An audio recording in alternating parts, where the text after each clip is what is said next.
dapatkan nota ni? Nota dah dapat ke?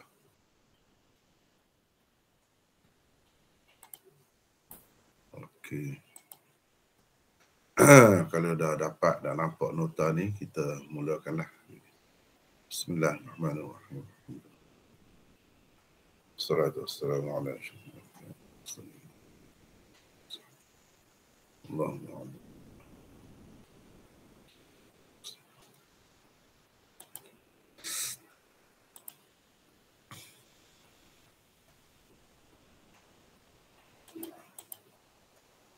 Semua sihat ke? Syukur Alhamdulillah Maulana. Syukur. Alhamdulillah sihat. Alhamdulillah. Alhamdulillah Maulana. Di sini hujan lebat. Nak banjir dah kot. Sama juga di Ipoh Maulana. Tiap-tiap hari hujan. Oh sama. Okey. Dia dah musim tapi nampak lain sikit. Selalunya bulan 11 ni di pantai timur tapi di pantai barat pula hujan. Oh. Ni baru nampak macam nak banjir lah ni. Hujan. Okay. Tak apalah, kita minta dia jauh lah kan. Iyalah. Baiklah, kita mulakan kitab ni. Bab 25, kita dah sampai ke bab 25. Sahih Bukhari, Kitabul Ilm, masih lagi dalam Kitabul Ilm. Bab tahridun Nabi sallallahu alaihi wasallam wafd Abdul Qais ala an yahfazu al-iman wal 'ilm wa yukhbiru man wara'ahu. وقال مالك بن الحويرث قال لنا النبي صلى الله عليه وسلم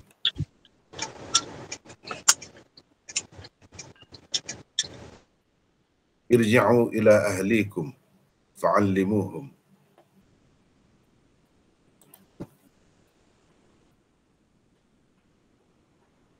Bab 25, galakan Nabi SAW pada rombongan Abdul Qais supaya mereka menjaga, yakni memelihara iman dan ilmu, di samping memberitahu kepada orang-orang di belakang mereka, yakni yang tidak hadir. Malik bin Al-Huwairith berkata, Nabi SAW bersabda kepada kami, kembalilah kamu kepada ahli keluargamu dan ajarlah mereka. Di bawah bab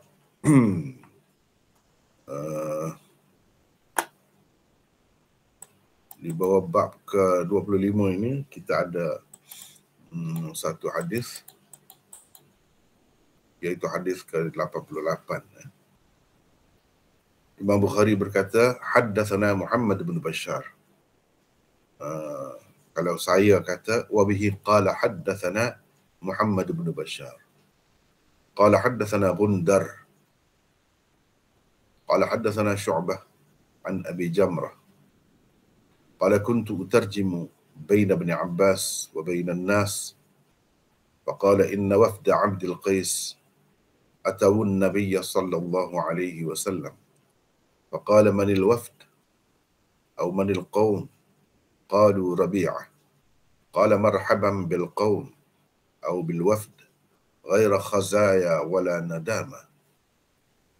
قالوا إنا نأتيك من شقة بعيدة وبيننا وبينك هذا الحي من كفار مضر ولا نستطيع أن نأتيك إلا في شهر حرام ومرنا بأمر نخبر به من وراءنا ندخل به الجنة. فأمرهم بأربع ونهاهم عن أربع. أمرهم بالإيمان بالله عز وجل وحده. قال هل تدرون ما الإيمان بالله وحده؟ قالوا الله ورسوله أعلم. قال شهادة أن لا إله إلا الله وأن محمد رسول الله وإقام الصلاة وإيتاء الزكاة وصوم رمضان وتعطوا الخمس من المغنم ونهاهم عن الدباء والحنتم wal hantum pun boleh, wal hantam wal muzaffat. Qala Syu'bah rubbama qal an-naqir wa rubbama qal al-muqayyar. Qala ihfazuhu wa akhbiruhu man wara'akum. Imam Bukhari dengan sanadnya meriwayatkan daripada Abi Jamrah. Katanya, aku menjadi penterjemah di antara Ibnu Abbas dan orang ramai. Beliau, yakni Ibnu Abbas berkata, sesungguhnya delegasi Abdul Qais pernah datang kepada Nabi SAW. Baginda lantas bertanya, siapakah rombongan itu atau kaum itu? Para sahabat berkata, Rabi'ah. Nabi SAW bersabda, selamat datang kepada delegasi itu dalam keadaan tidak terhina dan tidak menyesal. Mereka berkata, wahai Rasulullah, sesungguhnya kami datang kepadamu dari suatu daerah yang jauh.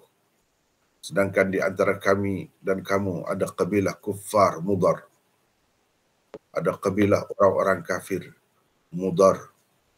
Kami tidak dapat datang kepadamu kecuali pada bulan haram.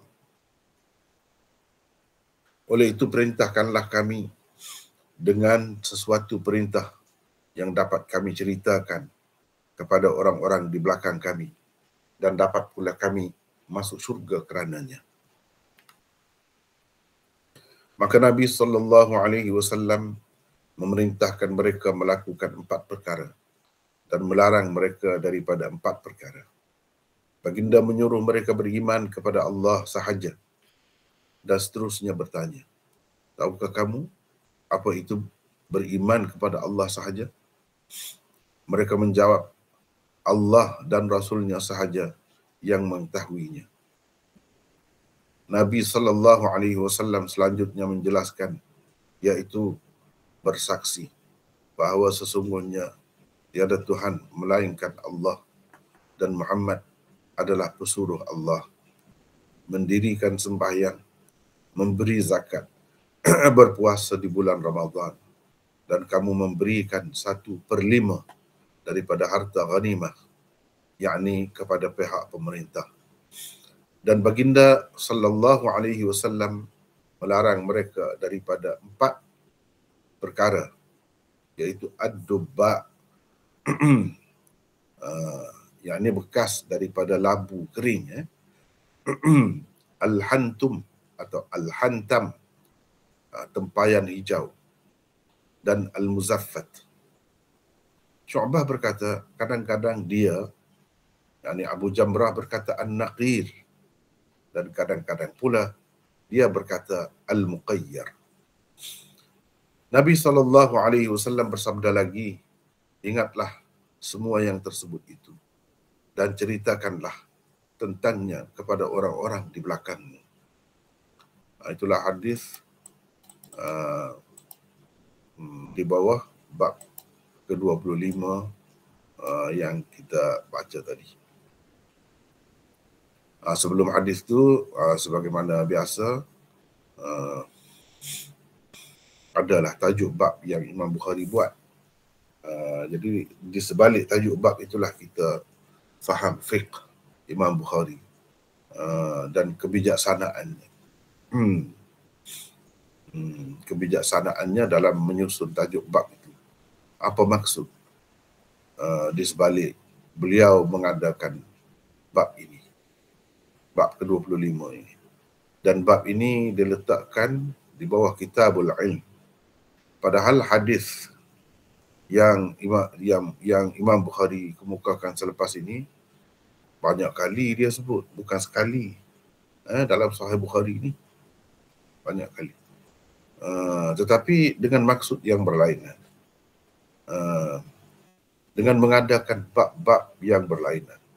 Sebagai isyarat kepada hadis yang sama juga boleh diambil pengajaran daripadanya untuk apa yang beliau buat dalam tajuk bab itu.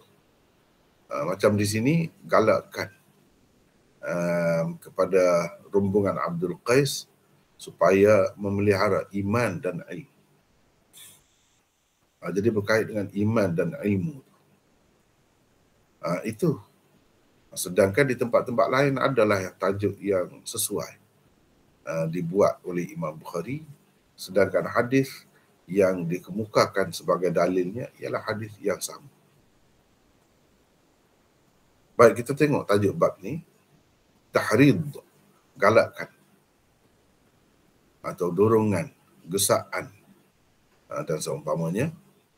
Galakkan Nabi sallallahu alaihi wasallam kepada rombongan Abdul Qais supaya mereka menjaga, yakni memelihara iman dan ilmu. Kita dah ada nota 271.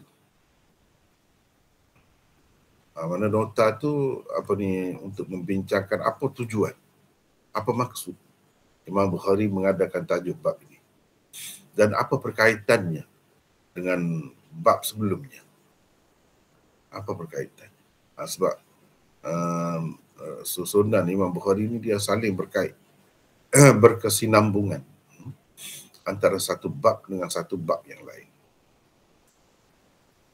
Baik, Imam Bukhari menyusun tajuk bab ini sebagai tambahan kepada cara penyebaran ilmu yang telah disebutkan pada bab sebelumnya. Jadi cara menyebarkan ilmu, menyampaikan ilmu ni macam-macam.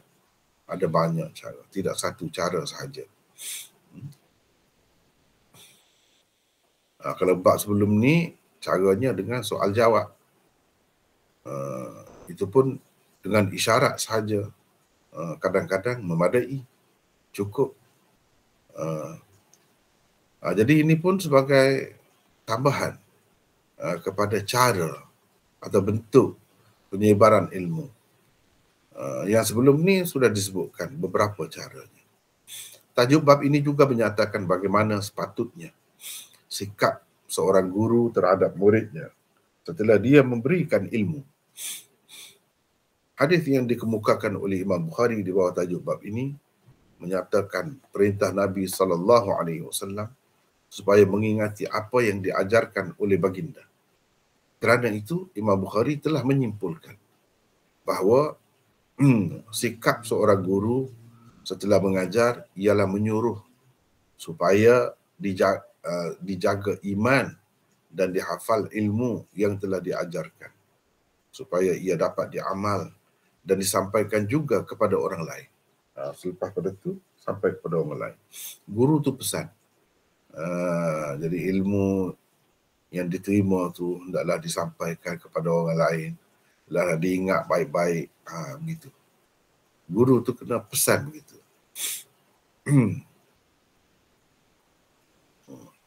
Faedah iman dan ilmu tidak terhenti kepada seorang pelajar sahaja, tetapi juga kepada orang-orang lain yang tidak hadir, supaya mereka juga dapat beriman dan beramal seperti yang telah diperintahkan oleh Allah Subhanahu wa taala.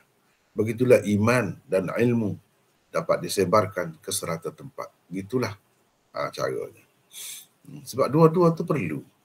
Iman pun perlu, tak ada manusia yang terlepas, terkecuali daripada beriman. Semuanya kena beriman. Lelaki, perempuan, tua, muda, bangsa mana-mana pun, hidup di zaman mana sekalipun, perlu beriman. Ilmu pun kena ada. Terutamanya ilmu berkenaan dengan agama yang wajib, yang fardu ke atas setiap orang Muslim itu mengetahuinya. Kerana tanpa ilmu itu, dia tidak akan tahu bagaimana cara berhubung, berinteraksi dengan Allah Subhanahu Wa Taala, beribadat bagaimana caranya, dia tak tahu. Sedangkan ilmu tentang perkara-perkara itu tidak mungkin diperolehi dengan cara lain, kecuali dengan cara kita belajar. Gitu. Bab sebelum ini menyatakan ilmu juga dipelajari dan diajar dalam bentuk soal jawab. Mana ilmu itu diperolehi juga dengan soal jawab.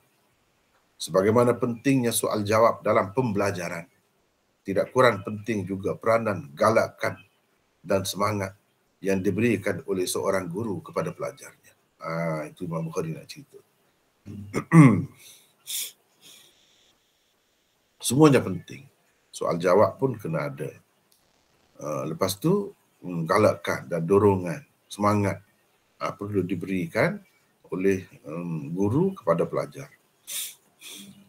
Sesetengah ulama berpendapat tujuan Imam Bukhari mengadakan tajuk bab ini ialah untuk menyatakan bahawa tidaklah disyaratkan setiap pendakwa itu alim tentang segala seluk beluk ajaran agama Islam.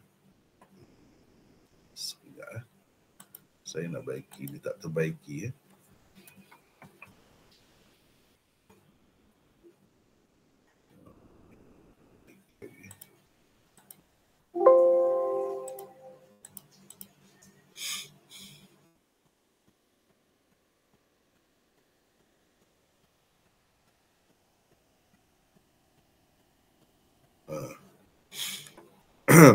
Tidaklah disyaratkan setiap pendakwa itu alim tentang segala seluk beluk ajaran agama Islam. Seseorang boleh saja menyampaikan apa yang diketahuinya tentang agama secara yakin. Yang dia yakin, yang dia tahu secara pasti. Itu sampaikan itu saja. Ilmu yang banyak-banyak lagi tak perlu. Setakat mana yang dia tahu, yang dia yakin. Itulah yang perlu. Sekadar itu pun dah boleh dah nak jadi pendakwah. Tidak kata kena alim dahulu. Yang alim itu pun perlu ada juga, banyak perkara juga perlu dirujuk kepada dia. Tetapi secara umumnya ajaran-ajaran yang asas itu sahaja yang diperlukan oleh semua orang. Itulah yang dapat difahami daripada hadis rumbungan Abdul Qais yang dikemukakan oleh Bukhari di bawah bab ini. Jadi kalau nak kiranya beberapa perkara saja, mereka duduk pun tak lama bersama Nabi. Takkanlah semua ilmu agama yang Nabi SAW ajar itu mereka dapat semuanya. Tentu sekali dalam masa yang ringkas itu tak dapat. Sekadarnya lah, itu pun Nabi sudah suruh, ajarkanlah kepada orang di belakang kamu. Maknanya orang yang tidak hadir bersama kamu ini, tidak datang bersama kamu ini. Atau ajarlah apa yang kamu pelajari ini kepada generasi kemudian. Kepada generasi akan datang. Itu maksudnya orang di belakang kamu. Dia suruh ajar dah. Menunjukkan bolehlah. Boleh. Dengan sebab itu, dakwah tidak perlu banyak perkara sebenarnya. Tidak perlu banyak perkara. Untuk asas itulah. Baiklah.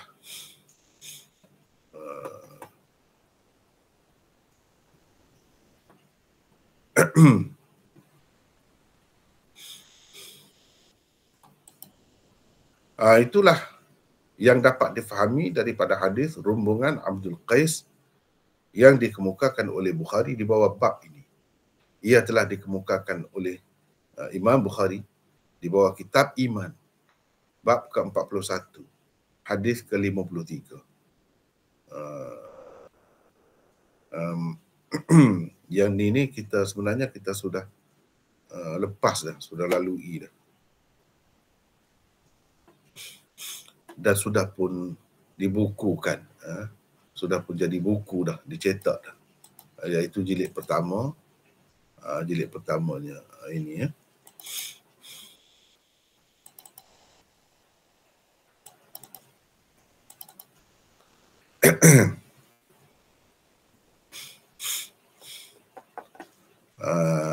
Hadis yang sama.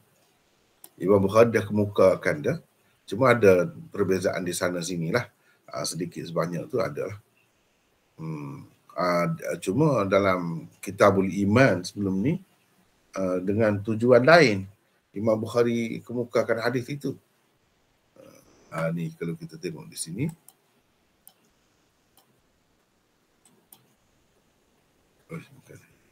Sekejap.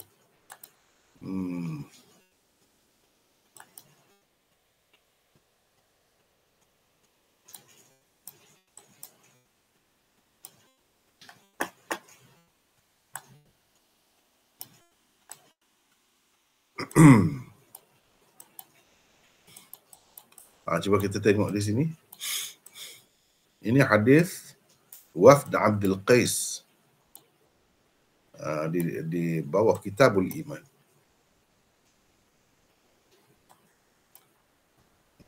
Jadi makna hadis yang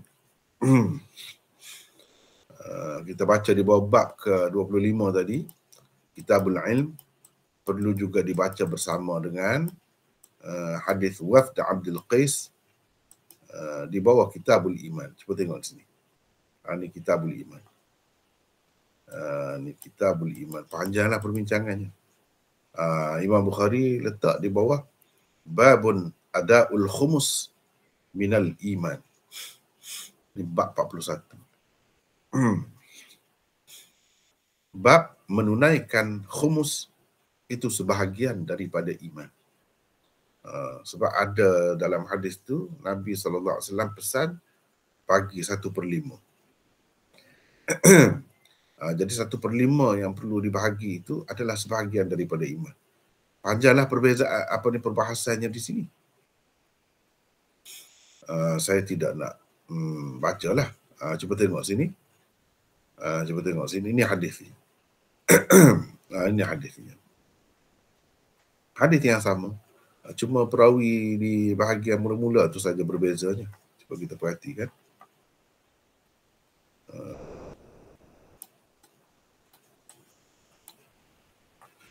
Ini hadis haddatsana Ali bin al-Ja'd qala akhbarana Syu'bah. Itu saja yang bezanya. Sedangkan dalam riwayat ini lain. Riwayat ini Muhammad bin Bashar. Imam Bukhari ambil daripada Muhammad bin Bashar. Dia kata haddatsana Gundar qala haddatsana Syu'bah. Daripada Syu'bah ke atas ni perawinya sama lah. Cuma bahagian bawah tu saja lain. Jadi perlu dibaca bersamalah. Di sana lebih banyaklah perbahasan saya telah berikan.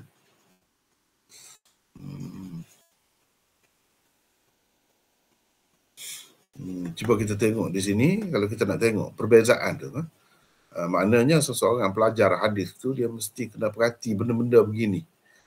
Benda-benda begini. Apa beza antara satu riwayat dengan satu riwayat yang lain? Jalan riwayatnya berbeza ke tidak? Kemudian isi kandungan hadis itu sama ke tidak? Atau kalau ada perbezaan, di mana letak perbezaannya? Itu kena perhati semuanya. Sebab ia saling membantu. Ini kita baru bertemu dua. Sedangkan hadis itu Imam Bukhari sebut bukan pada dua tempat ni saja. Cuba kita tengok di sini. Ini saya buat ni. Lihat atraf hadis ke-53 ini pada 87, 52, 523 dan seterusnya. Ini semua ni hadis yang sama lah. Hadis yang sama. Mana kita kena perhati pada semua tempat ini, pastikan apa perbezaannya. Apa yang lebih pada saluran riwayat itu. Dan apa yang kurang. Semua kena perhati. Itu kelebihan apabila kita tahu atraf hadis itu. Kalau dalam kitab yang sama, paling tidak di mana lagi ada. Berapa tempat. Maknanya Imam Bukhari sebut hadis ini 1, 2, 3, 4, 5, 6, 7, 8, 9, 10 kali. Ada yang ringkas, ada yang lebih detail. Ini penting kita tahu atraf. Baik. Kalau kita tengok, bandingkan di antara dua riwayat ini saja. Dua saluran riwayat ini saja kita dah dapat ada perbezaan. Umpamanya, cuba tengok sini. Terdapat beberapa perbezaan di antara hadis di bawah tajuk bab ini dan hadis di bawah Kitabul Iman itu. Antaranya ialah ini yang kita dapat lihat. Mana kita nak pelajar-pelajar tu hadis lain pun kena begitu jugalah. Kalau dalam satu kitab tu paling tidak kena tahu. Lebih baik lagi kalau tahu dalam kitab-kitab lain. Mungkin dia ada lagi perbezaan. Ada ziyadah, ada naqs di sana sini. Dan kena faham semua tu. Kenapa dikurangkan? Kenapa perkataan ini ada? Kenapa perkataan ini tak ada? Kena perhati semua tu. Yang pertama, di bawah Kitabul Iman, pertanyaan Nabi SAW telah dinukilkan dengan lafaz atadruna. Atadruna. Di sini pula dengan hal tadruna. Maknanya sama. Adakah kamu tahu? Tahukah kamu? Cuba kita perhatikan di sini kan. Cuba tengok ni. Ni. Hal tadruna. Dia guna perkataan itu. Dia guna perkataan itu. Baik, kalau dalam riwayat ini, cuba kita perhatikan. Atadruna mal iman. Bukan hal tadruna. Perkataan itu berbeza. Tapi mafhumnya sama. Mafhumnya sama. Itu yang pertama. Kalau kita perhatikan. Yang kedua, di sini Abu Jamrah hanya menceritakan tugasnya sahaja, iaitu menjadi penterjemah di antara Ibnu Abbas dan orang ramai. Di sana pula disebutkan juga penghormatan Ibnu Abbas terhadapnya, janji beliau kepadanya. Di sini dia cerita dia ni sebagai penterjemah saja. Tapi dalam riwayat di bawah Kitabul Iman tu kalau perhatikan, Ibnu Abbas begitu menghormati dia. Di sini tak ada sebut. Ibnu Abbas suruh dia, minta dia duduk di sebelah dia. Di atas katil dia, tempat duduk dia tu. Tempat duduk yang besar lah, istimewa lah daripada orang lain. Kita nak kata sofa ke apa ke macam sekarang ni, besar begitulah. Orang lain tu duduk semua begitu. Jadi dia suruh Abu Jamrah itu duduk sebelah dia, dekat dia. Lepas tu dijanjikan pula dia nak bagi sesuatu, dia nak bagi duit, nak bagi harta kepada Abu Jamrah kerana telah berperanan, telah memainkan peranan sebagai penterjemah. Jadi besar juga peranan penterjemah itu. Di sana begitu. Di sini tak ada dia sebut sebagai penterjemah saja. Penghormatan Ibnu Abbas dan janji beliau kepadanya itu tidak disebut, tapi di sana disebut. Jadi dengan kita mengetahui semua saluran riwayat itu, kita dapat menguasai apa-apa perbezaan yang terdapat pada semua itulah. Maknanya kira-kiranya apa yang tidak ada di satu tempat ada di tempat lain, itu pun boleh pakai juga. Itu pun boleh pakai juga. Dan perbezaan itu berlaku disebabkan perbezaan perawi yang menerima itulah. Yang menerima daripada perawi di atasnya. Itu. Kalau lafaznya berbeza, kerana itulah antara sebabnya. Ataupun satu saluran riwayat itu dikemukakan berdasarkan maknanya sahaja. Sedangkan yang satu lagi pula berdasarkan lafaz. Berdasarkan lafaz. Jadi kita tidak dapat pastikan semua lafaz bagi satu saluran riwayat itu betul-betul daripada Nabi atau sebahagian daripadanya diriwayatkan berdasarkan makna. Kita tidak dapat pastikan itu semua. Paling tinggi pun kita dapat melihat kefasihan ataupun ketepatan perkataan yang diguna tu yang sesuai dengan Nabi. kita dapat mengagak begitu saja. Sebab tentu Nabi SAW pilih perkataan yang paling kemas, paling tepat. Itu sajalah. Sebab itu perlu juga menguasai bahasa Arab tu. Sebab bahasa Arab yang digunakan, kita nak bandingkan antara satu uslub, gaya bahasa dengan satu gaya bahasa yang lain, kena perhati semua. Kena mendalam ilmu bahasa Arabnya. Baru kita dapat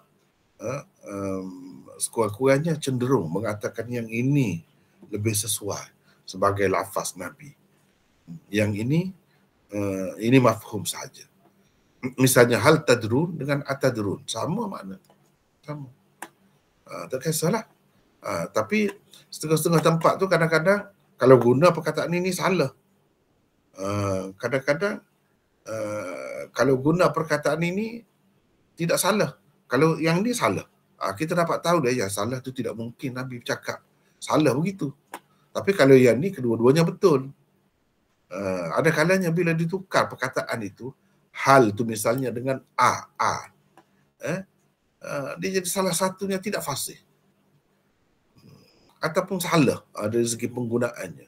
Daripada situ kita dapat mengesan. Ulama-ulama hadis yang alim lah, bukan sekadar perawi saja, tidak.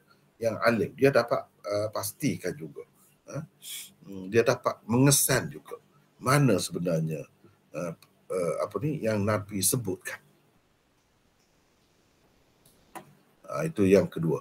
Yang ketiga, sanad Bukhari di sana lebih tinggi berbanding sanadnya di sini. Cuba kita tengok di sini sanadnya.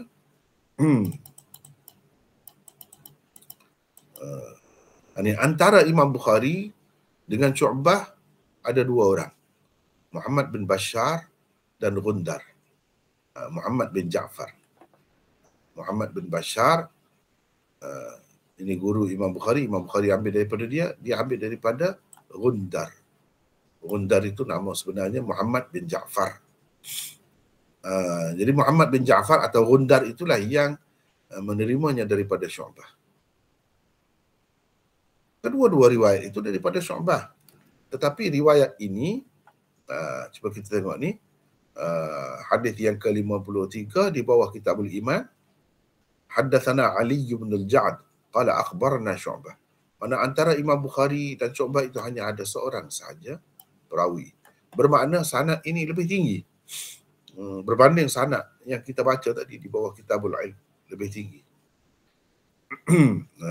Gitu. Itu semua kena perhati, semua kena perhati.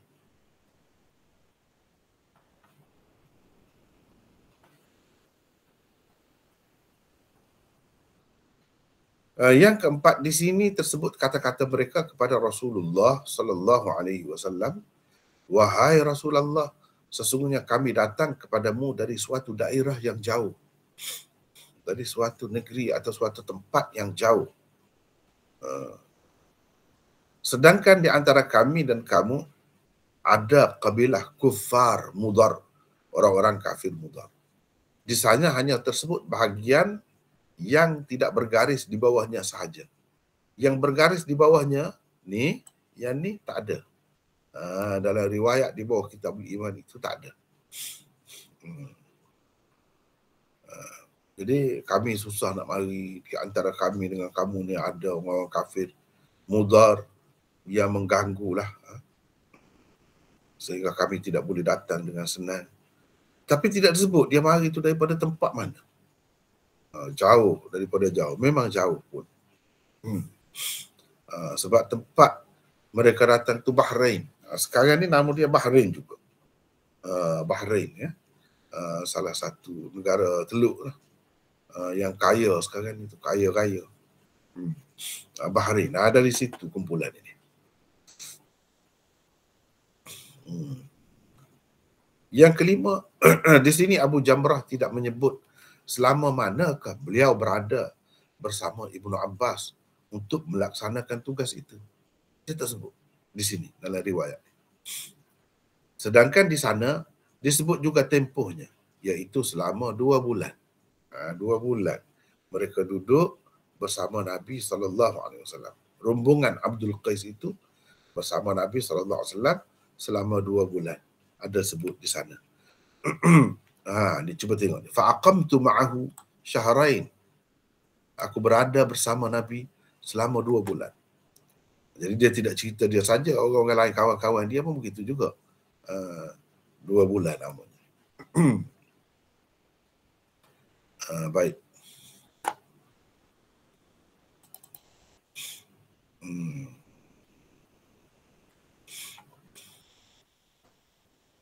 Di samping memberitahu kepada orang-orang di belakang mereka. Yang tidak hadir. Salah satu maknanya yang tidak hadir. Sebab bukan semua mereka hadir. Ramai lagi yang lain-lain yang telah Islam di Bahrain itu tapi tidak datang bersama. Salah satu makna orang-orang di belakang mereka itu yang tidak hadir. Satu lagi makna dia generasi kemudian. 272. Orang yang tidak hadir itu tidak semestinya semata-mata kerana tidak hadir, tetapi boleh jadi kerana tidak mampu, tidak sihat, dan kerana berada di tempat yang jauh sangat, dan lain-lain. Boleh jadi.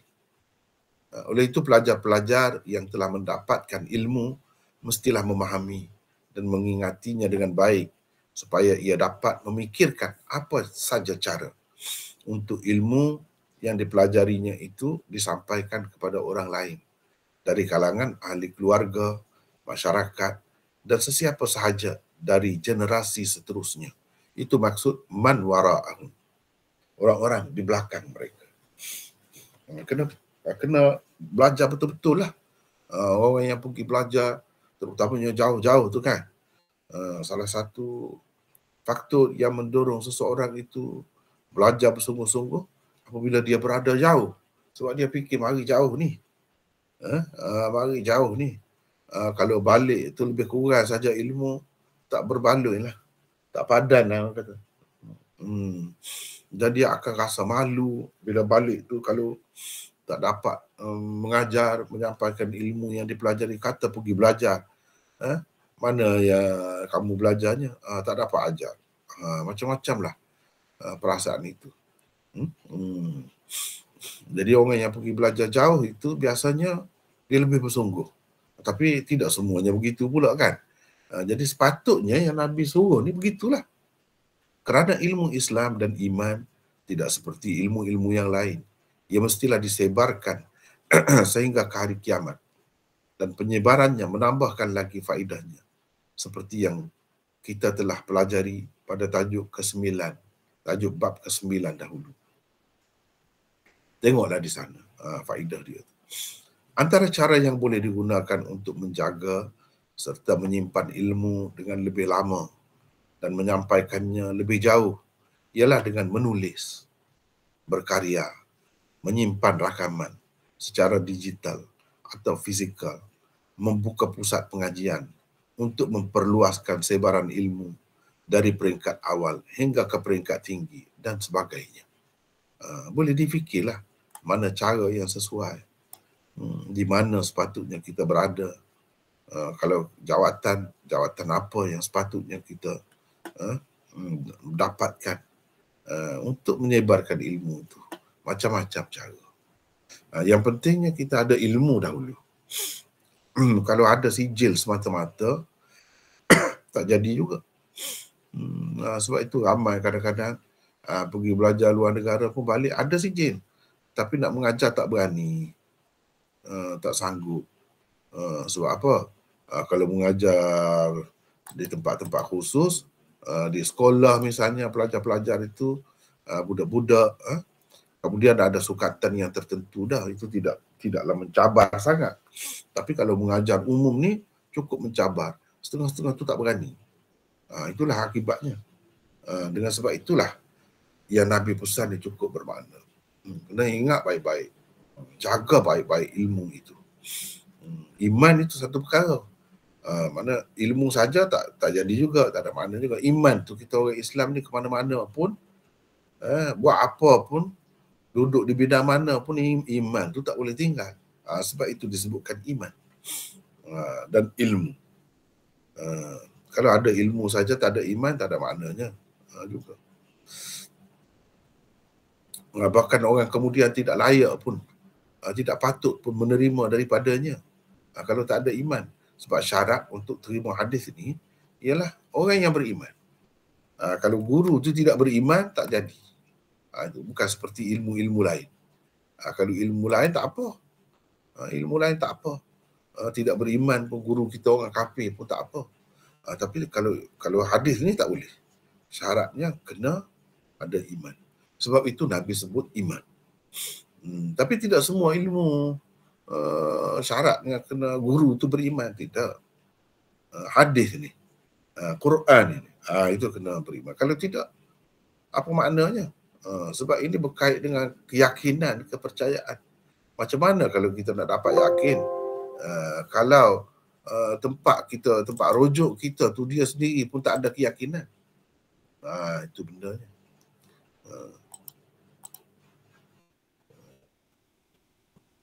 Sekejap. Sekejap.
Baik.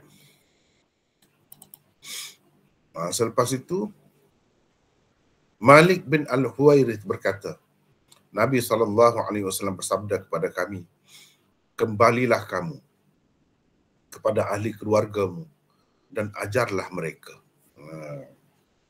Ini menunjukkan ilmu yang kita tahu tu mula-mula sekali, yang paling utamanya diajarkan kepada ahli keluarga kita. Sebab ilmu ini ilmu tentang agama, bukan ilmu dunia yang tidak perlu pun diajar kepada anak isteri itu. Tapi kalau ilmu agama ni semua perlu, semua perlu. Sebab itu sebagai panduan hidup semua kita. Baik, kita ada nota pula di sini 273. 273. Malik bin Al-Huwairith. Ni saya nak sesiapa lah pula baca antara kita. Siapa nak baca silakan. Silakan, siapa nak baca? Silakan. Silakan, saya dah baca banyak. Silakan. Siapa nak baca?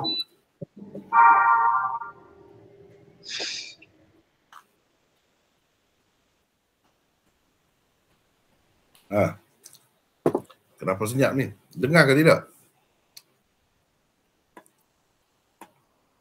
Dengar. Dengar siapa nak baca? Silakan. Cikgu bahasa Arab. Siapa? Izzuddin. Silakan. Malik bin Al-Huwairith adalah dari kaum Abdul Qais juga. Tetapi perintah Nabi SAW di sini tidak khusus kepada mereka. Kerana baginda tidak diutuskan untuk mengajar satu golongan sahaja, dan kisah ini boleh diterapkan pada sesiapa sahaja hingga ke akhir zaman. Kerana itulah Imam Bukhari meletakkan kata-kata Malik bin Al-Huwairith di sini.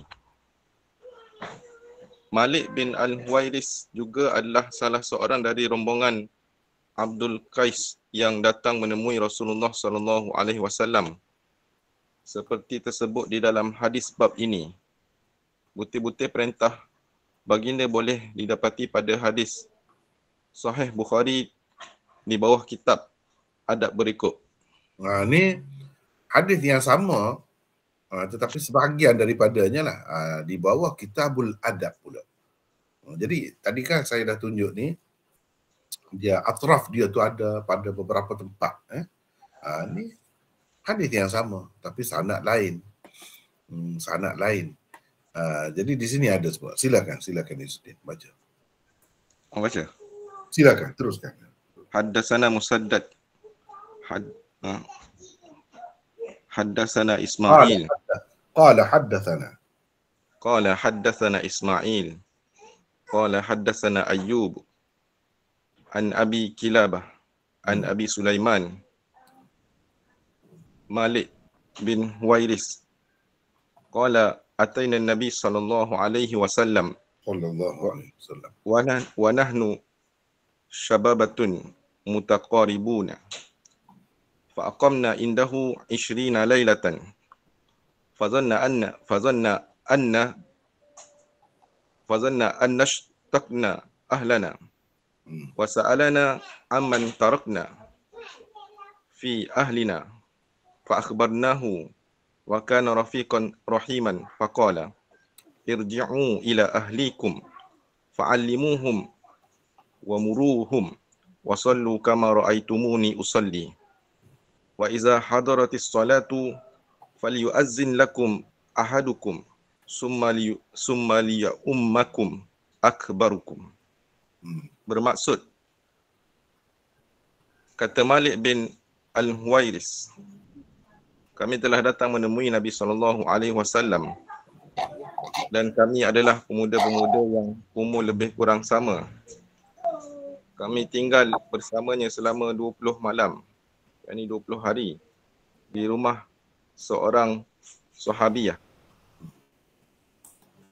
Baginda merasakan kami benar-benar telah menindui keluarga kami dan bertanya kami tentang siapa yang menjaga mereka.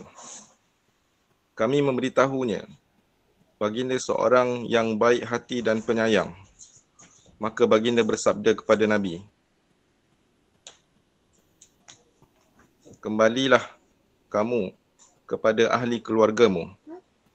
Ajarlah mereka, suruhlah mereka dan melakukan apa-apa yang diwajibkan ke atas mereka.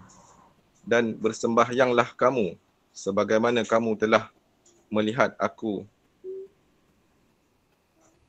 bersembahyang. Bila masuk waktu sembahyang, salah seorang darimu hendaklah melaungkan azan. Kemudian hendaklah yang lebih tua di kalanganmu menjadi imam sembahyangmu. Itu butir-butir yang Nabi SAW sebut supaya diajarkan itu. Apa benda? Termasuklah sabda Nabi yang selalu kita dengar berkenaan dengan sembahyang itu, sallu kama ra'aitumuni usalli. Ada dalam riwayat ini. Tapi pada saluran yang lain lah, saluran ini.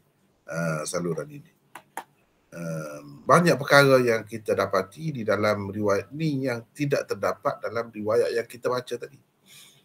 Misalnya 20 malam, 20 hari kami berada bersama Nabi. Nabi yakin kami ni betul-betul telah merindui. Nabi rasa kami ni telah merindui keluarga kami. Dalam masa 2 bulan tu lama juga.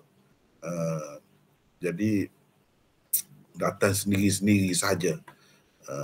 Nampak sangat kami ni merindui keluarga kami. Nabi tanya siapa yang jaga mereka, siapa-siapa ada keluarga. Kami cerita semua. Dan Nabi ni seorang yang baik hati, seorang yang penyayang. Itu disebutkan. Apa yang tidak ada di dalam riwayat yang kita baca tadilah, di bawah Kitabul Ilm. Ini semua antara benda yang diajar oleh Nabi kepada mereka.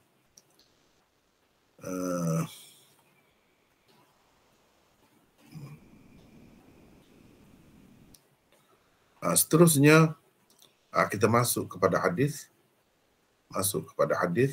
Hadisnya kita telah baca tadi, terjemahannya juga telah kita sama-sama baca. Jadi apa yang perlu kita lihat seterusnya ialah hadis tu. Hadis tu. Iaitu Abu Jamrah kata, aku menjadi penterjemah di antara Ibnu Abbas dan orang ramai. 274. Baca lagi Izzuddin, silakan. Sambung lagi. Ibnu Abbas memuliakan Abu Jamrah kerana kemahiran bahasanya, sehingga ketika Ibnu Abbas duduk di atas katil, beliau memanggilnya supaya duduk bersama dengannya di atas katil. Iman dan ilmu perlu disebarkan sehingga perlu dicari juru bahasa yang boleh menterjemahkannya kepada bahasa lain jika ia menjadi penghalang. Secara tidak langsung mengisyaratkan kepada kepentingan mempelajari lebih dari satu bahasa. Jadi bahasa itu penting kita lihat di sini, sehingga Abu Jamrah tu dijanjikan dalam hadis Kitabul Iman, dijanjikan Ibnu Abbas kata dia nak bagi harta kepada Abu Jamrah. Jadi terjemah ni juru bahasa apa? Bahasa Farsi. Sebab di sana dekat Iraq tu pada masa tu Ibnu Abbas jadi gubernur di zaman pemerintahan Sayyidina Ali. Jadi ramai orang-orang di sana tu orang-orang yang tidak tahu bahasa Arab. Hanya mereka tahu bahasa Farsi sahaja. Jadi apa-apa masalah mereka, persoalan yang timbul di kalangan mereka, susahlah nak difaham oleh Ibnu Abbas walaupun seorang yang bijak, tapi kerana tidak menguasai bahasa tu, dia tidak boleh berinteraksi dengan mereka. Maka perlu ada orang-orang seperti Abu Jamrah ni. Dan Abu Jamrah dimuliakan kerana itu.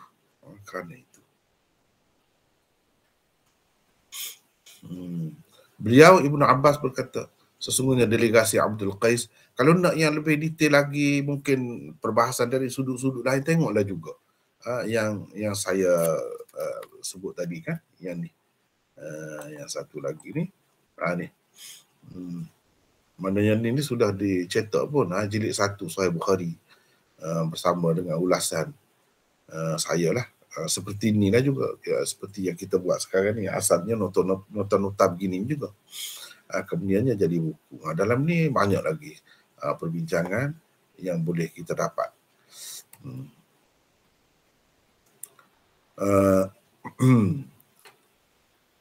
Baginda lantas bertanya, siapakah rombongan itu atau kaum itu? Para sahabat berkata, Rabi'ah. Ni puak-puak Rabi'ah ni. Puak-puak Rabi'ah. Tempat kita ni kan dia tak ada puak-puak begini kan. Dia tak ada puak-puak begini. Tapi ada juga. Ni puak-puak mana misalnya kita kata puak-puak apa?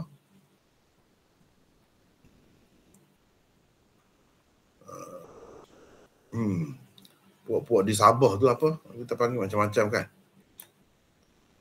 Orang keturunan itu, suku Sakat ini, suku Sakat ni, kita boleh juga kita sebut itu. Ni puak-puak Minang misalnya, kita kata ni puak-puak Kadazan dan sebagainya. Gitulah juga. Dia puak-puak ada pada masa tu. 275. Sila baca lagi Izzuddin. Nama panggilan lain untuk kaum Abdul Qais ialah kaum Rabi'ah kerana ia nama yang lebih umum. Panggilan Rabi'ah juga menunjukkan mereka bukan dari kaum Mudar yang menentang perjuangan Nabi SAW. Nama Rabi'ah berpunca daripada nama moyang mereka, iaitu Rabi'ah bin Nizar bin Ma'ad bin Adnan. Sebabnya mereka mengatakan Rabi'ah kerana Abdul Qais ialah salah seorang anaknya. Rabi'ah adalah satu suku kaum, yakni kabilah yang besar, setanding dengan suku kaum Mudar. Kabilah Abdul Qais tinggal di Bahrain, sekitar Qatif dan Hajar hingga ke kawasan suku kaum Mudar. Itu tempat tinggal merekanya di Bahrain. Jadi orang Bahrain ni termasuk di antara orang-orang yang awal memeluk agama Islam, menyahut seruan Islam.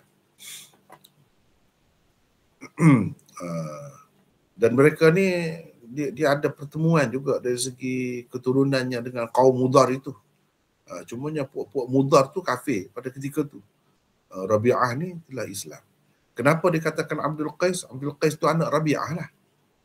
Rabi'ah ni bukan perempuan, nama lelaki. Macam perempuan nama lelaki dia. Jadi Abdul Qais pun disebut juga puak tu, Rabi'ah pun disebut juga. Jadi Abdul Qais tu sebenarnya nama salah seorang anak Rabi'ah.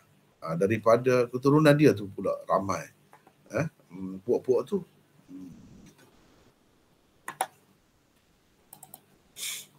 Nabi SAW bersabda, selamat datang kepada delegasi itu dalam keadaan tidak terhina dan tidak menyesal. Baguslah kata dia. Tidak terhina, tidak menyesal. Kenapa Nabi kata begitu? Ghaira khazaya wala nadama. Ini kita baca nota di sini 276. Sila baca lagi, Izzuddin. Rombongan Abdul Qais yang pertama kali menemui Rasulullah sallallahu alaihi wasallam terdiri daripada 16 orang. Kemudian rombongan ini datang pula pada tahun ke-6, ke-9 dan ke-10 Hijrah dengan jumlah yang semakin ramai. Ada ulama yang menyebutkan sehingga 40 dan 80 orang. Kaum Abdul Qais disapa baik oleh Rasulullah sallallahu alaihi wasallam kerana keistimewaan mereka yang memeluk Islam secara sukarela, tidak seperti kaum-kaum lain yang memeluk Islam setelah kalah perang dalam keadaan terhina, atau memeluk Islam setelah ditawan dan terbunuh sekian ramai orang dalam keadaan menyesal. Sembahyang Jumaat yang pertama sekali didirikan selepas di Masjid Nabi ialah di Masjid Juwasa milik kaum Abdul Qais. Mereka juga dikenali sebagai kaum yang berani dan pemurah, selain terkenal sebagai kaum yang suka meminum arak. Ketua mereka bernama Al-Munzir bin Ammar, dikenali juga sebagai Ashad Abdul Qais. Ashad Abdul Qais atau Abdullah Al-Ashaj. Perkataan Ashaj bererti berparut kerana di mukanya ada parut besar yang mencacatkan. Beliau juga tidak mempunyai rupa yang cantik. Setelah kaum Abdul Qais memeluk Islam selepas mendapat seruan Rasulullah sallallahu alaihi wasallam kepada penduduk Bahrain, baginda meminta beberapa orang dari kalangan mereka datang untuk diajarkan iman dan ilmu. Setiba mereka di hadapan Rasulullah, mereka terjun dari tunggangan masing-masing untuk memegang tangan baginda dan menciumnya. Tetapi ketua mereka tidak begitu. Sebaliknya, beliau mengikut untanya, menyimpan barangan, membersihkan diri dan menukar pakaian terlebih dahulu sebelum datang bertemu Rasulullah sallallahu alaihi wasallam. Baginda kemudiannya bersabda, "Inna fika khoslataini yuhibbuhumallahul hilmu wal anat." Bermaksud, sesungguhnya kamu mempunyai dua sifat yang disukai Allah, bijaksana dan penyantun. Beliau kemudiannya bertanya, adakah ia sifat yang baru atau semula jadi? Baginda menjawab, bahkan ia semula jadi. Maka Al-Asaj memuji Allah Subhanahu wa taala kerana diberikan dua sifat yang disukainya secara semula jadi. Okey, baik. Lepas tu Mereka berkata ni, mereka berkata, wahai Rasulullah, sesungguhnya kami datang kepadamu dari suatu daerah yang jauh. Sedangkan di antara kami dan kamu ada kabilah kufar, ada kabilah kufar Mudar. Kufar Mudar. Jadi di sini ada nota 277. Kalau dalam hadis orang sebut wahai Rasulullah, apa maknanya? Di sini saya nak, kalau boleh orang lain pula lah baca. Siapa nak baca? Silakan. Ya, Assalamualaikum Maulana. Ana baca Maulana. Silakan. 277. Ya. Daripada mereka berkata, wahai Rasulullah, dapat disimpulkan mereka pada ketika itu sudah pun memeluk agama Islam. Demikian juga daripada kata-kata mereka, orang-orang kafir Mudar. Dan hanya Allah dan Rasulnya saja yang lebih tahu. Jadi ini semua kata-kata macam ni kan menunjukkan mereka itu Islam dah. Dia pergi itu sudah Islam dah, bukan baru memeluk Islam, tidak. Dia telah Islam dah. Begitulah kita kena perhatikan bila dalam hadis ni kalau orang tu Ni buat dengar apa? dengar ke tidak? Dengar mana? Kalau mereka guna wahai Rasulullah misalnya, itu tanda dia sudah Islam. Kalau dia kata wahai Muhammad, itu tanda belum Islam. Ini beberapa perkataan ini menunjukkan mereka telah Islam. Kemudian ada kabilah kufar Mudar, mana orang-orang kafir Mudar. Kita ada nota di sini. Silakan. Ni siapa dah baca ni? Siapa? Ana Basir Maulana. Basir daripada Pulau Pinang. Pulau Pinang, na'am. Ya, silakan. 278. Mudar adalah anak kepada Nizar bin Ma'ad bin Adnan. Dia adalah saudara Rabi'ah, ayah Abdul Qais. Bahagian ini membuktikan bahawa rombongan Abdul Qais yang datang menemui Nabi SAW dalam hadis ini adalah rombongan yang pertama kerana adanya kebimbangan terhadap kuffar Mudar. Menunjukkan Mekah belum lagi jatuh ke tangan Islam. Fathu Mekah, yakni pembukaan Mekah, berlaku pada tahun ke-8 Hijrah. Rombongan Abdul Qais yang seterusnya tidak mengalami apa-apa kebimbangan kerana Mekah pada tahun ke-8 Hijrah jatuh ke tangan umat Islam. Selepas itu Mekah juga seperti Madinah berada di bawah kekuasaan Rasulullah SAW. Ya. Sekejap tidak terbaiki di sini. Ya. Okey. Selepas tu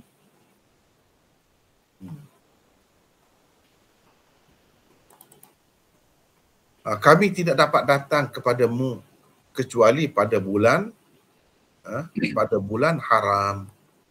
Disebut asyad pada bulan haram. Maknanya dengan menggunakan perkataan mufrad. Cuba perhatikan di sini. Illa fi syahrin haramin, kecuali pada bulan haram. Tapi dalam setengah riwayat, saluran riwayat tu pada bulan haram. Jadi beberapa bulan. Memang ada beberapa bulan pun. Tapi kalau zahir perkataan di sini pada bulan haram menunjukkan satu bulan sahaja. Kalau kita andaikan satu bulan, maka maksudnya bulan Rajab. Sebab Mudar ni dia sangat menghormati bulan Rajab sebagai bulan haram. Adapun bulan-bulan yang lain itu dia tak kisah sangat. Walaupun dijaga juga, dia meraihkan juga. Tapi yang paling mereka raihkan ialah bulan Rajab. Sebab itu orang kenal mereka sebagai Mudar. Rajab mana? Rajab Mudar disebut. Sebab golongan Mudar ini dia sangat menghormati, jaga sangat Rajab. Kalau yang lain dia ceroboh, dia pejam mata ceroboh, yang ni dia tak boleh, dia tak akan ceroboh. Itu. Boleh jadi kerana itu dalam riwayat yang disebutkan dengan perkataan mufrad itu syahr, bukan ashhur. Boleh jadi kerana itu. Baik, kita ada nota di sini. kecuali pada bulan haram. Ni, bulan haram. Silakan Basir baca lagi. Baik. 279. Bulan haram yang dimaksudkan ialah 4 bulan berikut. Zulqa'dah, Zulhijjah, Muharram dan Rajab. Pada bulan-bulan ini Allah mengharamkan peperangan dan pencerobohan. Hal itu diterima juga oleh orang-orang kafir Quraisy di zaman Rasulullah SAW. Bahkan di zaman jahiliyah lagi. Hafiz Ibn Hajar berkata, ini membuktikan bahawa Abdul Qais telah terlebih dahulu memeluk Islam berbanding suku-suku Mudar yang tinggal di antara mereka dan Madinah. Selain itu, Imam Bukhari juga di dalam sahihnya di bawah kitab Al-Jumu'ah meriwayatkan hadis Ibnu Abbas di mana beliau radhiyallahu anhuma berkata, sesungguhnya Jumaat yang pertama didirikan selepas Jumaat di Masjid Rasulullah SAW adalah di Masjid Abdul Qais yang terletak di Juwatha dalam negeri Bahrain. Penghuni-penghuni kawasan itu hanya mendirikan sembahyang Jumaat sekembalinya rombongan Abdul Qais daripada mengunjungi Nabi SAW. Riwayat Ibnu Abbas ini juga menunjukkan penduduk negeri itu telah terlebih dahulu memeluk Islam berbanding penduduk negeri-negeri yang lain. Itu kelebihan puak-puak Bahrain. Dalam sejarahnya mereka memeluk agama Islam lebih awal berbanding orang-orang lain. Baik, oleh itu perintahkanlah kami dengan sesuatu perintah yang dapat kami ceritakan kepada orang-orang di belakang kami. Di belakang kami itu macam tadilah, yang tidak hadir bersama kami. Ataupun anak-anak kami yang akan datang. Generasi baru. Itu maksudnya. Nabi SAW memerintahkan mereka melakukan 4 perkara dan melarang mereka daripada 4 perkara. Baginda menyuruh mereka beriman kepada Allah sahaja. Dan seterusnya bertanya, tahukah kamu apa itu beriman kepada Allah sahaja? Mereka menjawab, Allah dan Rasulnya sahaja yang mengetahuinya. Nabi SAW selanjutnya menjelaskan, ya itu maksud beriman kepada Allah sahaja, ini maksudnya. Bersaksi bahawa sesungguhnya tiada Tuhan melainkan Allah dan Muhammad adalah pesuruh Allah. 280. Sila Basir baca lagi. Naam. Perintah Nabi SAW mungkin mengelirukan kerana pada awalnya hanya diperintahkan supaya beriman kepada Allah sahaja. Tetapi penjelasan yang diberikan ialah bersaksi bahawa tiada Tuhan melainkan Allah dan Muhammad adalah pesuruh Allah. Jawapan kepada kekeliruan ini ialah beriman kepada Allah sahaja itu sebagai Tuhan yang layak disembah. Muhammad itu pula adalah utusannya, bukan Tuhan dan tidak setara dengan Allah. Muhammad itulah yang memberitahu kepada umat manusia bahawa Tuhan yang selayaknya disembah adalah Allah dan segala Tuhan lain adalah palsu. Itu maksudnya. Kemudian mendirikan sembahyang, solat, memberi zakat, berpuasa di bulan Ramadan. Dan kamu memberikan 1/5 daripada harta ghanimah kepada pihak pemerintah. Itu antara yang Nabi SAW perintahkan mereka. 281. Sila baca lagi, Basir. 281. Khumus disebutkan di sini kerana ia berkait dengan ghanimah dan peperangan. Kaum Abdul Qais pula terkenal sebagai kaum yang berani dan kuat berperang. Kerana itulah Rasulullah SAW memerintahkan kepada mereka supaya mengeluarkan khumus jika ditakdirkan mereka berperang dengan orang-orang kafir dan dapat mengalahkan mereka. Sebab nak dapat khumus tu kena berperang dulu. Maknanya Rasulullah SAW dah gambarkan ada kemungkinan itu. Kemungkinan itu dah digambarkan. Dan baginda SAW melarang mereka daripada 4 perkara. 4 perkara. 282. Silakan Basir lagi. 282. Nabi SAW melarang menyimpan nabid, air rendaman buah, yakni air rendaman buah kurma, anggur dan sebagainya. di dalam bekas-bekas tertentu ini kerana ia cepat memabukkan, sama ada dengan maksud membuat arak atau tidak. Kerana ia Sekejap Basir. okey. Sepatutnya di sini sekejap. Sepatutnya di sini ada koma lah. Sepatutnya di sini ada koma tadi ya. Tak ada koma dia jadi lain baca. Ini kerana ia cepat memabukkan. Maknanya kalau disimpan air rendaman buah-buah ataupun jus lah kita kata, buah-buah tertentu dalam bekas ni dia mudah nak jadi arak. Mudah nak jadi arak. Jadi Nabi melarang menyimpan nabid. Setengah-setengah orang keliru ni. Nabid ni katakan arak. Padahal ni nabid ni bukan arak, iaitu air rendaman buah kurma, anggur dan lain-lain. Sebelum dia jadi arak, itu nabid. Itu nabid. Di setengah-setengah tempat tu memanglah guna ia sebagai arak. Kalau kita kata setengah-setengah orang tu keliru, dia salah faham lah. Dia tak faham sebenarnya. Dia kata Imam Abu Hanifah menghalalkan minum arak. Yang dimaksudkan arak tu nabid lah. Itu silap tu. Silap. Nabid ni lain, bukan arak. Akan macam orang utara lah. Orang utara. Basir. Apa ni? Kalau tuak tu apa Basir maknanya? Tuak tu minuman arak Maulana. Yang Kalau di utara arak kan? Arak. Kalau tuak di Kelantan ini bukan arak. Dia sama dengan nira. Sebelah sana tidak dipanggil nira. Dengar ke tidak ni? Dengar. Dia panggil nira. Jadi kalau kita kata saya minum tuak tadi sedap lah, tak boleh kita anggap dia minum arak. Sebab itu bahasa dia tuak tu dengan makna lain. Tapi orang di tempat lain memang tuak tu ada dengan makna arak. Betul. Gitu. Jadi jangan salah faham lah. Sebab kalau kita kata Nabi tu dengan makna arak, teruk jadinya. Nabi pun minum arak juga. Dalam hadis dalam Bukhari ni, Sayyidina Umar pun minum Nabi juga. Jadi makna minum arak lah. Silap tu kalau macam tu. Bukan begitu. Bukan begitu. Jadi kena berhati-hatilah. Istilah tu kadang-kadang dia berbeza. Teruskan tadi. Di mana baca tadi? Silakan Basir. Ana ulang balik Maulana.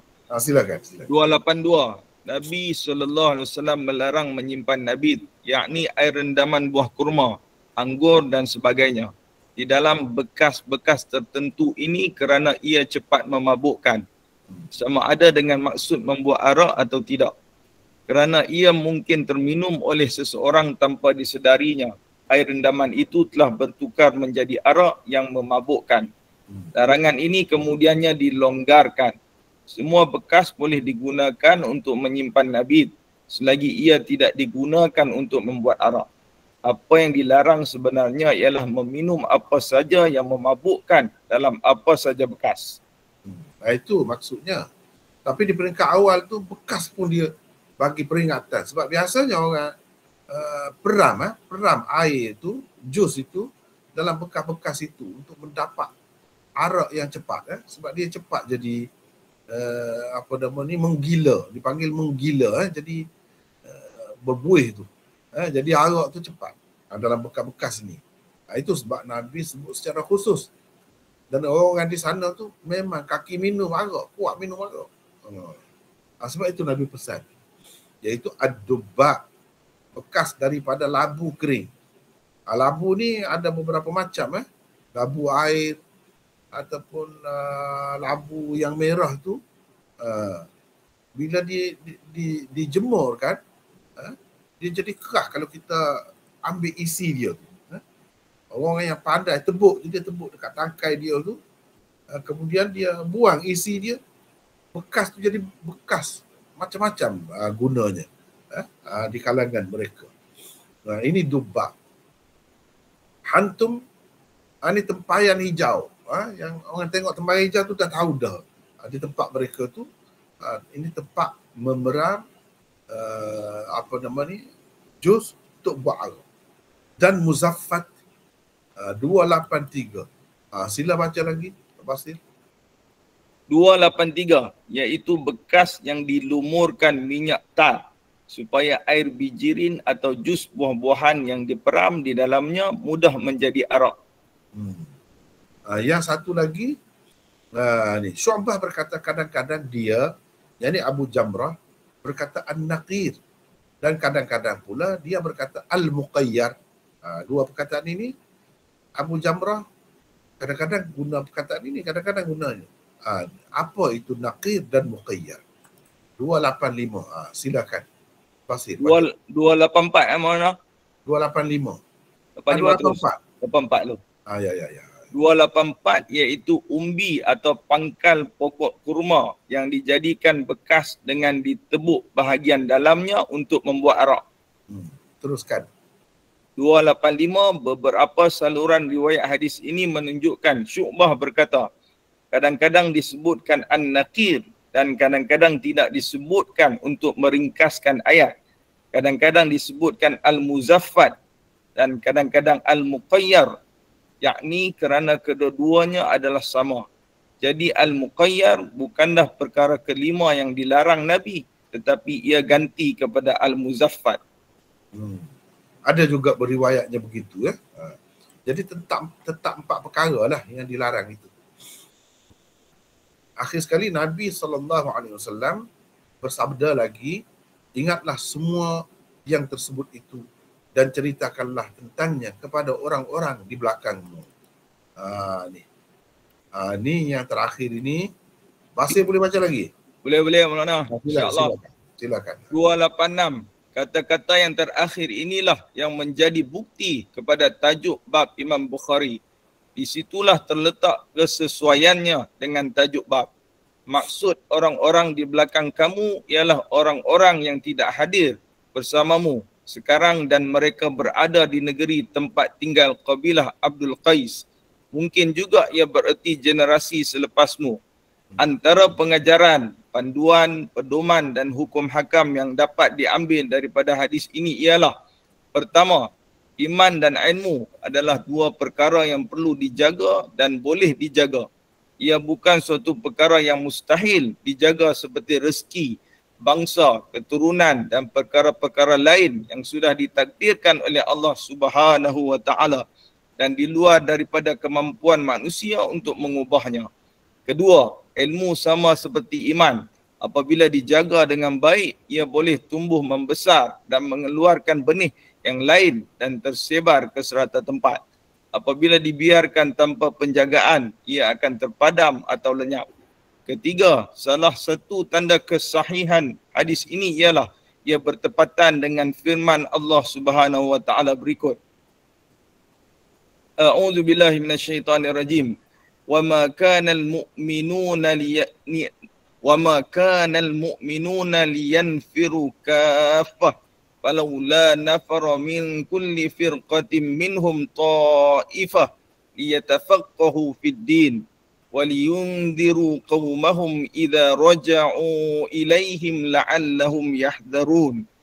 Bermaksud dan tidaklah yakni betul dan elok orang-orang yang beriman keluar semuanya, yakni pergi berperang. Hendaknya ada juga segolongan dari tiap-tiap puak di kalangan mereka keluar untuk mempelajari ilmu agama secara mendalam, supaya mereka dapat mengajar kaum masing-masing apabila kembali kepada mereka. Mudah-mudahan mereka dapat berjaga-jaga, yakni dari melakukan larangan Allah. Surah At-Taubah ayat 122. Keempat, tidak perlu alim dan mempunyai ilmu yang banyak untuk menyampaikan ilmu kepada orang lain jika yang disampaikan itu perkara yang jelas, mudah dan yakin. Rombongan Abdul Qais telah meminta ilmu untuk mendapatkan syurga dan Nabi SAW memberitahu kepada mereka dalam bentuk yang mudah diingat dan senang dilakukan. Sesetengah ulama berdalilkan hadis rombongan Abdul Qais untuk menyokong dakwah orang yang tidak mempunyai ilmu yang mendalam kerana rombongan Abdul Qais itu tidak mengetahui segala ilmu berkaitan agama. hanya sekadar yang asas dan dapat membawa mereka ke syurga sahaja, tetapi diperintahkan juga oleh Nabi SAW supaya menyampaikannya kepada orang lain. Semua ini menunjukkan orang yang mengetahui tentang sesuatu ajaran Islam boleh menyebarkannya kepada orang yang belum mengetahui tentangnya, di samping memperingatkan orang yang sudah tahu juga. Kelima, menyambut tetamu dengan mengucapkan kata-kata aluan yang baik-baik, tidak bermasam muka dan menutup pintu termasuk sebahagian daripada ajaran Nabi SAW. Bahkan begitulah yang dilakukan oleh baginda terhadap kaum Abdul Qais. Keenam, kebijaksanaan Nabi SAW dalam memilih perkara-perkara yang membawa ke syurga, tetapi ia berkaitan dan tepat untuk orang yang bertanya. Ketujuh, menuntut ilmu dari seorang guru semata-mata serta menghafalnya tidaklah membuktikan seseorang pelajar itu telah menguasai apa yang dipelajarinya. Kefahamannya baru terbukti apabila ia berjaya mengingati apa yang dipelajari dan mampu pula menyampaikannya kepada orang lain seperti yang dipelajarinya. Kelapan, hadis yang masyhur, "Ballighu anni walau ayah," bukan bermaksud ayat Al-Quran sahaja yang perlu dihafal dan disampaikan kepada orang lain, kerana di dalam hadis ini tiada perintah supaya menghafal Al-Quran. Kesembilan, larangan daripada menyimpan air rendaman kurma kering, buah zabib dan sebagainya di dalam 4 bekas yang disebutkan secara khusus di dalam hadis, kerana air yang disimpan di dalam bekas-bekas tersebut mudah bertukar menjadi arak. Ke-10, amal soleh kalau diterima Allah boleh menyebabkan pengamalnya masuk syurga. Ke-11, dalam keadaan masa dan peluang terhad, soalan tentang perkara-perkara yang lebih penting itulah yang perlu diutamakan. Ke-12, keharusan berpegang dengan khabar wahid, yakni cerita seorang yang dipercayai, sama ada berhubung dengan urusan dunia maupun urusan agama. Jadi di sini kan kalau kita perhatikan, seorang saja ni masing-masing balik cerita lah. Bukan kata Nabi pesan, mesti nak cerita benda ni kena berapa orang. Sekali, ada. Tak ada macam tu. Jadi dia pesan, ajar kepada ahli keluarga kamu bila balik. Itu saja. Tanpa mensyaratkan bilangan. Menunjukkan cerita satu orang saja tentang ajaran agama tu sudah boleh kita terima dan boleh dijadikan sebagai pegangan. Asalkan orang itu orang yang dipercayai. Jadi di sini inilah serba ringkas kesimpulan yang dapat kita ambil sebagai pengajaran, panduan, pedoman dan hukum hakam daripada hadis ini. Kalau kita lihat kepada hadis di bawah Kitabul Iman, itu pun perlu tengok jugalah bersama-sama dengan hadis yang kita baca tadi, sebab di sana ada beberapa perkara lagi. Di sana lebih panjang sebenarnya berbanding dengan riwayat yang kita baca hari ini. Lebih panjang dan perbincangannya pun lebih banyak. Lebih banyak tentang perawi-perawinya ada di sini dan lain-lain lagi lah, banyak di sini.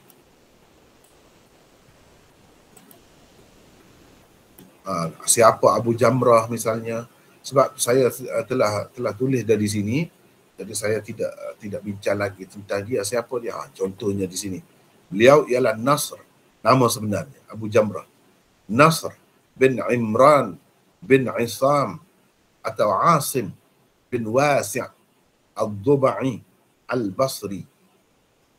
Abu Jamrah adalah kunyah Nasr. Bagaimanapun Nasr lebih popular dengan nama kunyahnya Abu Jamrah. Jadi kalau orang Arab ni ada nama yang lebih popular untuk dia, ada yang kurang popular, begitulah.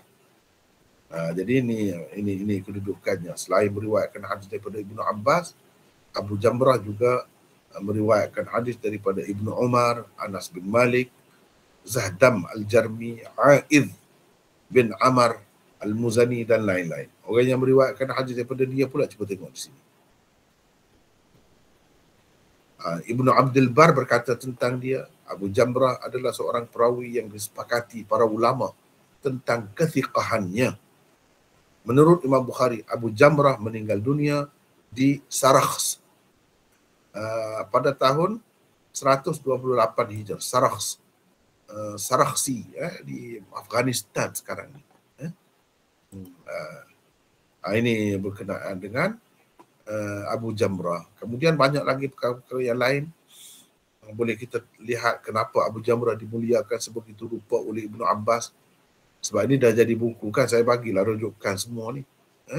Dalam nota tu kita tu tak dibuat lagi sebab kita nak cepat-cepat kan.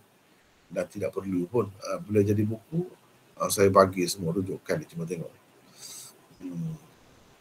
Apa yang diberi oleh Ibnu Abbas kepada Abu Jamrah tu?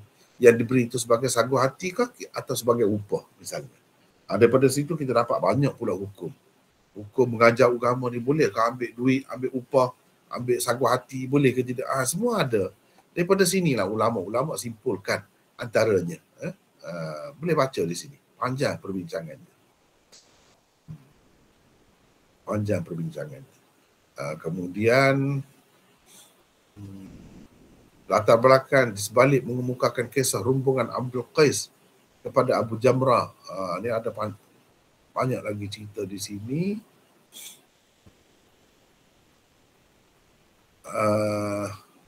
Ni tahun berapa wafd atau rombongan Abdul Qais ni pergi bertemu Nabi ni, tahun berapa? Dan berapa kali mereka pergi? Jadi ada perbahasan pula di situ. Ada yang kata begini, ada yang kata begini. Oleh kerana banyak dah kita bincangkan, saya tidak ulang lagi lah, tengok di sini. Jadi pendapat ahli-ahli sirah tu macam-macam kita bagi tapi mana yang lebih rajih kita pilihlah di situ. Yang lebih sesuainya, kalau kita perhati baca semua ni, kita akan dapati mereka tu beberapa kali sebenarnya kumpulan mereka, orang-orang mereka lah pergi bertemu dengan Nabi tu. Paling tidak 2 kali.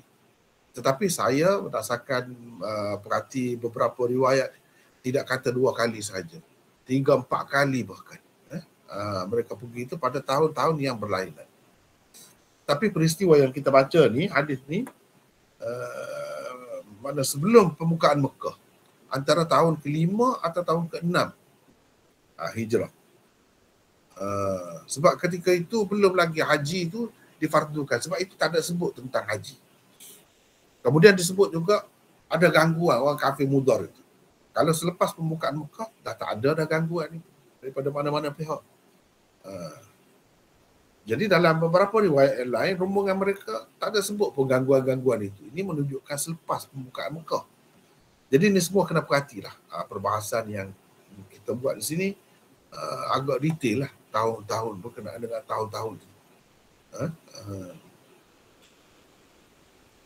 Ini detail perbincangan.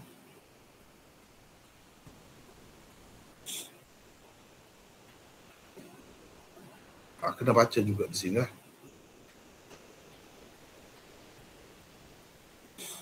Kemudian